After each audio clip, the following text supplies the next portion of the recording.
The 2014 Robocop film isn't the only treat for fans for the metallic crime fighter in recent times. Boom! Studios dished out some cyborg super cop action with Robocop, Human Element Anthology, which is a compilation of previously released Robocop tales. Kicking things off is the story titled Beta, with a script by Ed Brisson and art by Emilio Lauso. It's a story that offers a glimpse into how Robocop's concept evolved over time, exploring the grim tale of a failed test subject, a soldier deployed in Iran. His initial reaction to his new body isn't all sunshine and rainbows. Naturally, chaos ensues when he's deployed to fight terrorists. Next up, we have Memento Mori, penned by Frank J. Barbieri and drawn by Joao Vieira, who has also worked on titles like Teenage Mutant Ninja Turtles. This one takes a different route, delving into the dreams and memories that Detective Alex Murphy experiences during his first brain surgery by Omnicorp. It's a bit more abstract, with a loose and dreamlike vibe. Then there's To Live and Die in Detroit by Joe Harris and brought to life by Peter Kowalski. This story swings us back into classic action comic territory, highlighting Robocop's no-nonsense approach to justice. It's a full-throttle, no wiggle room kind of tale. Rounding things off, we have Hominem Ex Machina. This one seems to resonate with the new movie's character-driven focus. This one and the previous one dive into Robocop's psyche and his unconditional love for children. So, without any further ado, let's explore all these awesome stories in detail. Before we go into our explanation, we have a very small request. If you like our content, please support us by subscribing to our channel.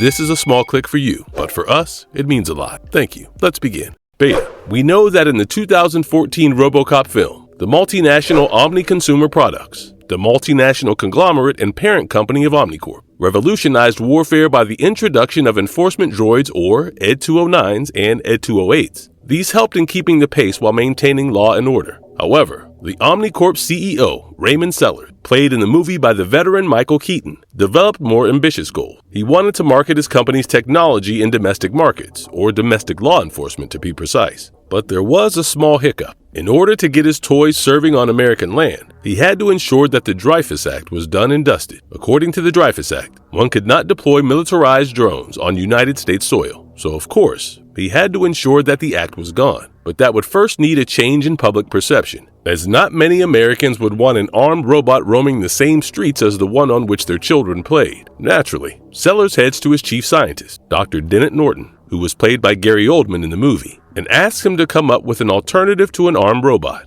and the two of them give birth to the idea of a cyborg cop, a Robocop if you will. Now, this is where the first story of Robocop, the Human Element, begins. So, Sellers and Norton began to develop their most ambitious and financially viable project. This story, titled Beta, serves as sort of a prequel to the 2014 movie and starts in Abiyanan, Iran. A soldier named Joshua Duncan had recently died because of a headshot. You'd think that such incidents are to be expected in places where American soldiers fight rebels and terrorists, but something seemed a bit off with Josh's death. We'll find that eventually. The next panel takes us to Dr. Dennett Norton's laboratory, where he was talking to a subject who had recently come back to life. "Hello, Joshua. Can you hear me?" said Dr. Norton. The subject, our recently resurrected friend, replied affirmatively. Norton asked if Joshua could move his hands or arms, which is when Joshua realized what had been done to him, or at least he began to understand it. As would be expected, Joshua became rather hostile, and Dr. Norton was forced to order his immediate shutdown. Once again, we find ourselves in Norton's lab, but this time around, he had been given sedatives to keep him calm. Norton tries to talk to Joshua once again and asks him to remain calm. He also informs him about the sedatives which had been given to him for his safety and that of the others. Their conversation reveals that Joshua did not remember much about his past life and had lost most of his memories. So, Norton fills him in on the missing pieces of information. Joshua and a group of soldiers were ambushed during a weapons search mission. During the attack, he sustained a head wound, and Norton did his little trick. You know the drill. Once Joshua started to seem more stable, Norton asked his team to reduce his sedative dose as they needed him alert to test response and functionality. And there you have it, the prototype Robocop, the beta version, the one that would lead to what we saw in the movie. But what was Joshua's story? How did he help in the creation of Alex Murphy's version of Robocop? Let's find out. Next, we see Raymond, Norton, and the others testing Joshua's vitals and functionality. Raymond was not very happy with how his new product looked. You see, the aesthetics were not very pretty. In his own words, "He looks like something my 10-year-old nephew built in his basement." And I gotta tell you, my nephew, he is an idiot. To be honest, this robotic soldier was not going to win hearts. Frankenstein's monsters only give nightmares, not hope and happy dreams. However, Norton had not been given enough time to work properly on the project. Technology needs to be developed, not pulled out of the hat overnight, right? Furthermore, as a prototype stage, it was bound to look a bit rough on the edges. Raymond understood well that Norton wanted to do his due diligence, and that's why he was there. However, Raymond needed to move quickly on this, so that he had something to show back home. He had the city of Detroit interested in something like Robocop, but the Dreyfus Act also needed to be repealed, and that would take more time. In order to do that, Raymond needed something that people could fall in love with. Omnicorp had a lot riding on this project. Right about then, something happened. One of Joshua's memories resurfaced. He and his team had entered a home looking for weapons. The family of four begged and pleaded to the soldiers that they did not know anything about the weapon. One of the men threatened to kill the young girl if the location of the weapons was not immediately revealed, which is when Joshua came back from his memory, gasping and scared. So, Joshua was gaining some of his memories. One of the scientists suggested erasing the memories, but Norton objected, saying that Omnicorp wanted Josh to seem more human, and remembering who you were would definitely add to the human element. 3 months had passed since the incident, and by now, the Robocop prototype was ready for a field test. Raymond arrived with Norton at a military base to speak to the commanding officer about making Robocop or Robo-Soldier join the fray, but the man was not very impressed with the idea. Of course, he was not ready to put the lives of his men in danger so that Raymond could test his toys. It was a battlefield and not some playground for scientists. Raymond tells him that the cyborg soldier has been through a series of tests and he would only save lives. When that did not sway the CO, Raymond reminded him that the CO and his men were fighting a war using Omnicorp tech,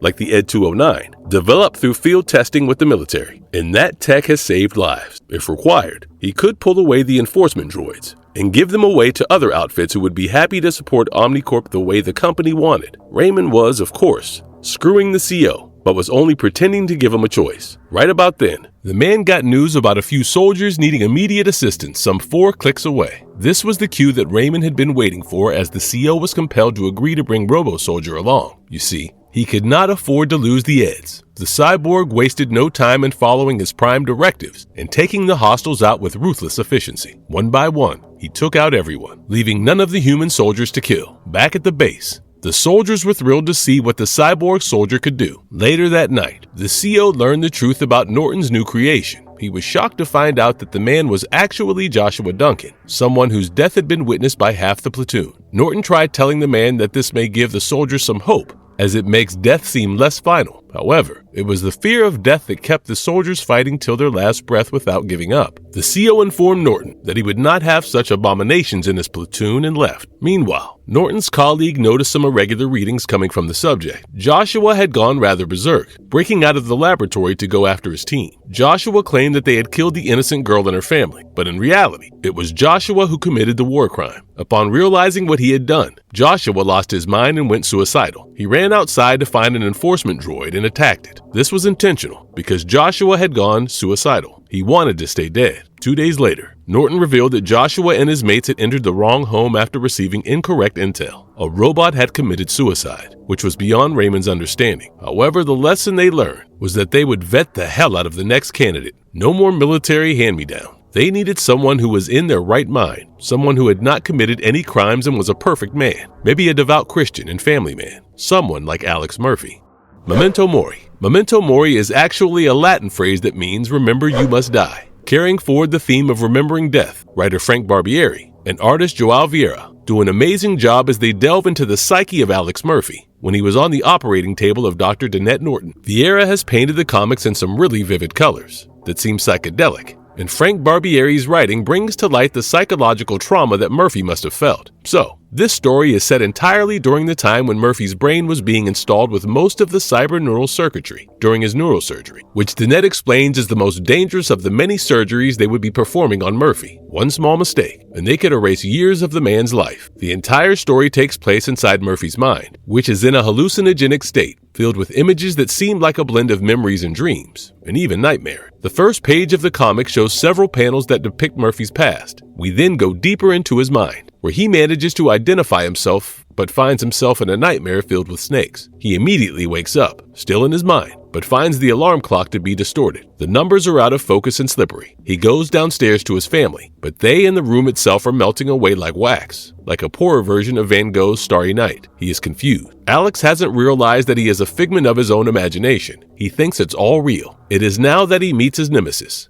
Antoine Vallon, who in contrast to his wife and son is not out of focus. He is solid and clear-edged. Vallon grabs Murphy's wife, and although he goads, he speaks the truth when he says, "Listen, Murph, you need to wake up and smell the roses. This life ain't what it seems, and you're slipping away." He goes after Vallon, but gets ensnared in a swirling storm of colors, only to find himself in an alley. More vivid colors fill the pages. Somehow, Murphy bumps into his old friend, Jack Lewis, and relives a bust that the two had done together, a shootout on Meeker and Wyatt. Lewis asks Murphy to talk less and shoot more, as more enemies charge in. These are not humans, but spindly robots. Alex tries to shoot, but instead of bullets, a banner with the word "bang" pops out from the barrel. The robots manage to take down Lewis, who it turns out is hollow from within. More robotic enemies emerge out of nowhere and charge Murphy, who tries his best to get out of there and punches his way through them. They pop his head out and back at the operating table, and Alex is getting more and more restless. Of course, his mind was fighting back. It was an expected response,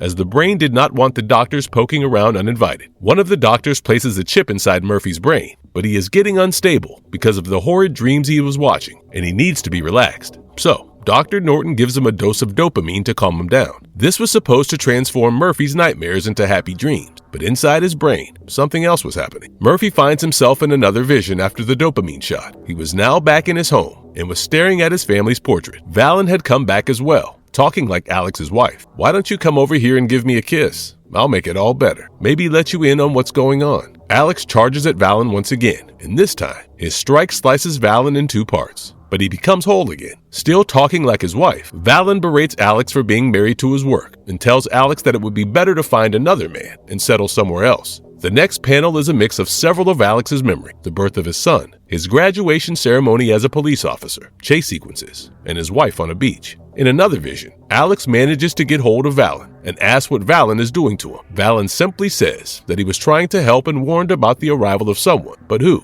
Vallon also admits that he had some vested interests, but he flees before saying anything else. But Alex later finds Vallon. This time, Vallon is on the ground, and Robocop is holding a gun at him, but Vallon has been shot. Robocop goes after Alex, who is trying to escape Robocop as fast as he can, but Alex is also losing his memories at the same pace. He is finding it difficult to remember who he is, or who his family is, or anything else, for that matter. In the end, Robocop catches up with Alex, shoots the man in the shoulder, then in the head, killing Alex. The next panel takes us back to the real world. Norton's surgery has been successful, and Robocop is awake. The first thing he asks is, "What happened?" which is actually different from what happened in the movie, where the first thing Alex does is ask about his wife and son. But in the story, it seems that he has forgotten who his family was. However, I would admit that the comic handles the logistics of the movie well enough. There are not too many discrepancies in the two stories. What I love the most about Memento Mori is that it did a great job as a tie-in comic when it came to expanding the movie's universe and lore. But hey, the next one is even better.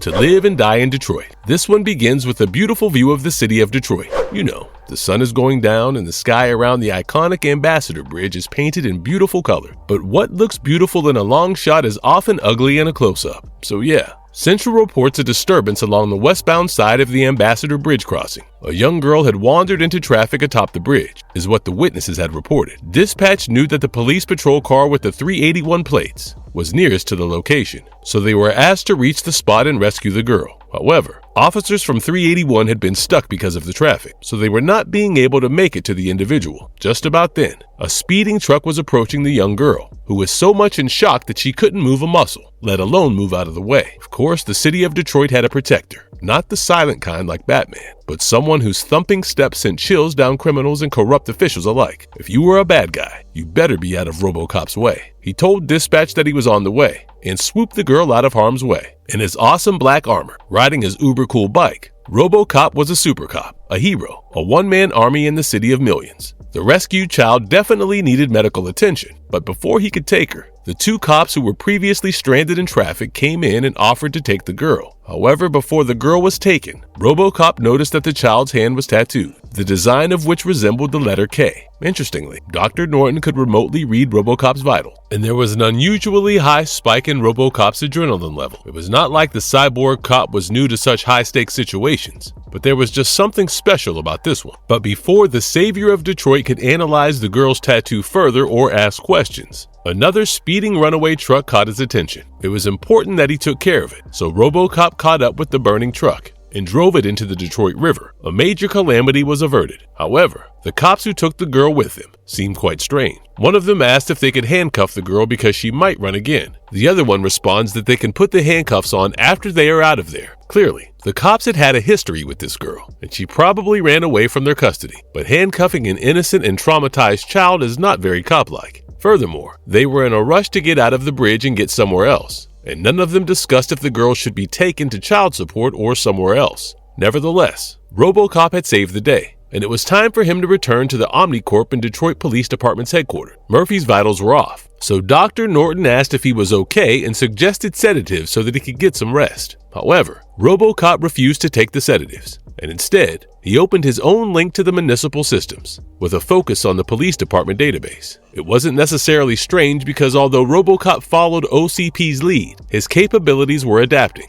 But why was RoboCop going through the police database? Well, he was searching for the 381 patrol car. Later that night, the two cops driving 381 were waiting at the edge of the city. It wasn't before long that a truck approached them, and they pulled the car over, blocking the truck's path. What seemed like a police check actually turned out to be a rendezvous. The driver of the truck offered a payoff to the two officers, and they were about to let the truck go when RoboCop revealed his presence. He had been looking at the events unfolding, waiting to see what the cops would do. Murphy tasered the truck driver, who had 3 outstanding warrants against him and was the prime suspect in multiple pending investigations. The cops tell Murphy that he was overstepping his lines and that he should leave. However, RoboCop hits back. The girl from the bridge this morning, there's no record of her at local hospitals. No trace of her in the system at all. You never brought her back downtown. Why? The cops were taken aback. But before they could answer, RoboCop heard a noise coming from inside the truck. He opened the back door to find himself in shock. He was looking at least 10 young kids, each with the same tattoo as the girl from the bridge. Of course,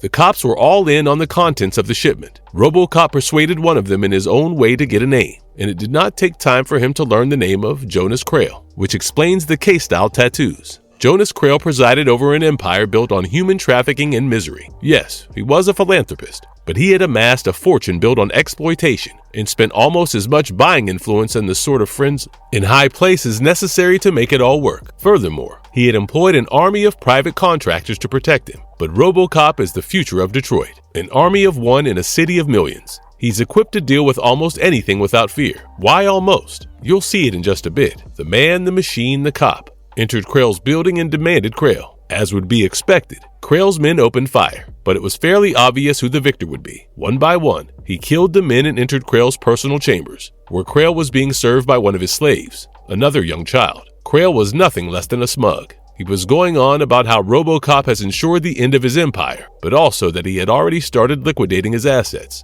ready to leave within the hour. However, RoboCop's infrared vision informed him that Krail was just buying time for another wave of guards to arrive and take RoboCop down. Armed with this knowledge, RoboCop asked the young girl to cover her eyes. The attackers reached RoboCop, and another fierce gunfire ensued. RoboCop killed these men as well, and only Krail was left alive. RoboCop informed the HQ that he would be making an arrest, and that there were multiple casualties at the scene. Krail was continuing his bluster about how his 1 week of philanthropy was more valuable to the city than RoboCop's entire lifetime's worth of work. But before he could speak another word, Krail's slave child shot him in the back, ending his sorry criminal life and baseless banter. Seeing this, RoboCop's heart rate soared through the roof. Well, he was not really prepared to see this. He was not prepared to see a young girl take matters into her own hands. She was but a child. Norton asked if RoboCop needed any assistance, and RoboCop only said, bringing 1 perp in for booking now. Yes, he was talking about the little girl, who had been saved by him, but she plunged herself into a life of misery. I am glad Jonas Krail, the philanthro-pervert, was dead, but he received a fairly quick death. Hominum ex machina. In the dead of night in Detroit, RoboCop swings into action, rappelling from one skyscraper to another, closing in on his target, a criminal gang led by Marcus Maine. Bullets fly as he calmly responds with his trusty taser, putting a criminal named Maine and his cronies out of commission. Morning breaks, and Detective Jack Lewis keeps a watchful eye on RoboCop. He observes the mechanical lawman as he goes about his daily routine, apprehending murder suspect Kenny Walters. Just like Maine, Walter also gets the laser treatment, but this time, things take a heart-wrenching turn. Walter's young daughter stumbles upon the scene, shocked and horrified. She is aggrieved about her father's state and says that the cyborg cop is a bad man. RoboCop exits the house, but he's clearly not himself, clutching his head in distress. He collapses on the front lawn, haunted by a vision of his son's drawing, a picture of a police officer labeled good guy. Back at the lab, Lewis suggests a rather unconventional theory. Maybe, just maybe, it's not Robocop's hardware that's glitching, but the man inside the machine, Alex, who's struggling against the system. Dr. Norton dismisses the idea, demanding scientific proof of the soul if Lewis wants to convince him otherwise. While Alex is undergoing testing, the city is descending into chaos. It was fairly natural and an expected outcome because it was not just Robocop's direct action that had kept the crime in check, but also his fear. Now that he was inactive, the bad guys were having a field day. A news broadcast blares alarming statistics about the surge in crime, and we're soon on the scene with Lewis as he investigates a brazen gun store robbery. The streets are a mess, with thugs running rampant, looting, and even setting cars on fire. As Alex watches these grim reports on a newsfeed, Norton and Kim notice a significant spike in his emotional response, a potential clue to his breakdown. They press on with their evaluation, but then a news report takes a dark turn. One of the criminals blames Robocop's crime crackdown for the ongoing riots. In the midst of this, Alex has a sudden memory flash of Clara, his wife, urging him to unwind after work. So essentially, Robocop is still quite affected by his past life. The scene switches to Norton and Kim. They have hit another major diagnostic roadblock with Robocop. They are not willing to let him go to work just yet, because his condition is still pretty unstable, and they are not entirely sure of the reason. So they want to wait before Alex can go on street duty once again. But the stakes soar higher when yet another news broadcast delivers a gut-wrenching twist. But Robocop learns about another serious development. The news broadcaster says, reports indicate that a school bus has been taken hostage by a militant group just moments ago. The number of children stuck on the bus was unclear, but the captors had made it clear that if anyone approached the bus, they would start executing children. Right about then, the leader of the militant group addressed the media. We want the corpse of Robocop delivered here and laid at my feet. My cousin is in jail because of him, and I want to make sure that the abomination is dead. Clearly, Robocop could not just sit back and let these events unfold on their own. He had to fight his personal challenges and get to action. So, he gave the scumbags exactly what they wanted, himself. He charged in on his bike and broke through a heavy rain of gunfire to reach the gang's leader. Of course, the man was probably shitting his pants, knowing that his days were now numbered. The man was holding a gun to a child's head and warned Robocop that if he wasn't let free, he would kill the child. Robocop had been merciful towards the perpetrators and had only tased them. However, he reminded this guy that tasing wasn't the only thing his gun could do. If the child was hurt in any fashion, he would be next. But before the criminal could do anything, Lewis tased him from behind, thereby ending the standoff. The rescued child ran towards Robocop and hugged his leg. Lewis approached him and asked if this meant he was fit for duty again, and all Robocop said was that he was ready to get back to work and that they had a lot of cleaning up to do. Marvelous verdict. Crafting a successful movie tie-in comic can indeed be quite the art, and Boom Studios had their work cut out for them with Robocop, a character last in the limelight since 1987. The 2014 movie brings fresh themes to the table, and this comic could serve as a worthy appetizer for those interested in the reboot. However, it's worth mentioning that if you're a veteran of the Iraq or Afghanistan wars, or closely connected to someone who is, you might want to skip this one. The first story doesn't pull punches and can stir up some dark feelings for those with military backgrounds. In fact, the entire collection leans into a pretty grim ambiance. If you're a die-hard fan of the original Robocop, this might not quite hit the mark for you. Every story is tethered to the new Robocop franchise, which could be a bit of a letdown for those nostalgic for the classic. The somber and unsettling tone of the collection might leave some readers pondering whether to press on. However, if you found yourself captivated by the recent film and its darker essence, this comic compilation could serve as an enticing detour. It aligns well with the film's mood and can be an intriguing addition for enthusiasts of the reboot.